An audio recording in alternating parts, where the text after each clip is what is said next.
Pada video ini, kita akan membahas mengenai pengertian dari lingkaran. Dalam kehidupan sehari-hari, banyak sekali benda yang kita temui berbentuk lingkaran. Apakah kalian menyadari benda apa sajakah itu? Beberapa contoh benda yang berbentuk lingkaran yaitu: yang pertama, CD atau kaset, yang kedua yaitu jam dinding, yang ketiga yaitu setir mobil. Nah, beberapa benda terlihat berbentuk seperti lingkaran, namun ternyata benda tersebut bukanlah lingkaran. Benda apa sajakah yang berbentuk seperti lingkaran tetapi bukan lingkaran? Nah, kita lihat gambar keempat, yaitu gambar cermin yang terlihat seperti gambar lingkaran. Kemudian gambar yang seperti ini, yaitu gambar nomor 5. Mengapa gambar 4 dan gambar 5 bukan merupakan lingkaran? Mari kita simak penjelasan berikut. Dalam mempelajari lingkaran, kita akan mengenal mengenai pusat lingkaran.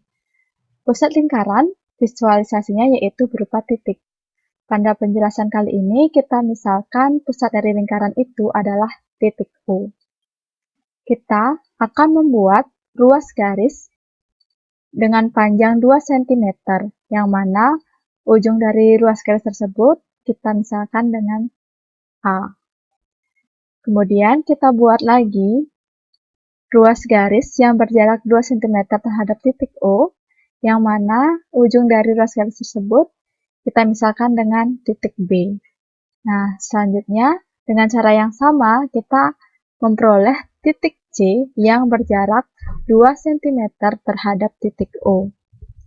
Jika kita membuat titik-titik yang berjarak 2 cm terhadap titik O, maka kita akan memperoleh bentuk seperti ini.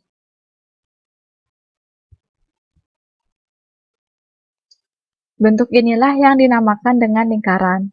Lingkaran ini merupakan lingkaran dengan pusat titik O, yang mana lingkaran ini terdiri dari titik-titik yang berjarak 2 cm terhadap titik O.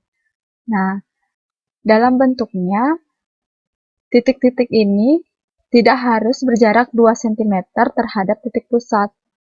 Jadi dia bisa berjarak 3 cm, 5 cm, asalkan semua titik-titiknya ini memiliki jarak yang sama terhadap titik O. Misalkan titik A ini berjarak 3 cm terhadap titik O, akan membentuk lingkaran jika titik B juga berjarak 3 cm terhadap titik O, titik C juga berjarak 3 cm terhadap titik O, kemudian titik-titik yang lain. Maka itulah yang disebut dengan lingkaran. Dari penjelasan tersebut, apakah kalian dapat menyimpulkan pengertian dari lingkaran?